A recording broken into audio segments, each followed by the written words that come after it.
Ankleshwar B division police Amlakhadi bridge ઉપર 7570 kilo ભંગાર ભરેલો ટેમ્પો ઝડપી પાડ્યો હતો। અંકલેશ્વર શહેર બી ડિવિઝન પોલીસની ટીમ પેટ્રોલિંગમાં હતી તે દરમિયાન માહિતી મળી હતી કે એક આઈસર ટેમ્પામાં વિપુલ માત્રામાં ભંગારનો જથ્થો આધાર પુરાવા વગર લઈ જવામાં આવી રહ્યો છે। જે માહિતીના આધારે અંકલેશ્વર શહેર બી ડિવિઝન પોલીસ દ્વારા આમલાખાડી બ્રિજ પર વોચ ગોઠવી હતી। દરમિયાન માહિતી આધારિત ટેમ્પો આવતા પોલીસે તેને કોર્ડન કરી રોક્યો હતો અને ટેમ્પા સર્ચ કરતા અંદર ભંગારનો જથ્થો મળી આવ્યો હતો।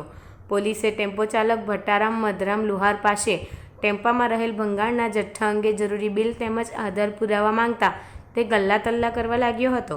ભંગારનો જથ્થો ચોરી અથવા છળકપટથી મળ્યો હોવાની શંકાએ ભંગારનો 7570 કિલો જથ્થો જપ્ત કર્યો હતો અને CPRPC 41(1)D મુજબ 3,02,800 ની કિંમતનો ભંગાર, એક મોબાઈલ કિંમત ₹5,000 તેમજ 5 લાખની કિંમતના આઈસર ટેમ્પો મળી કુલ 8,60,800 રૂપિયાનો મુદ્દામાલ જપ્ત કર્યો હતો તેમજ ટેમ્પો ચાલક ભટ્ટારામ મધરામ લુહારની અટક કરી હતી અને તેની વધુ પૂછપરછ શરૂ કરી ભંગારનો જથ્થો ક્યાંથી લાવ્યો અને ક્યાં લઈ જવામાં આવી રહ્યો છે તે અંગે વધુ તપાસ આરંભી હતી।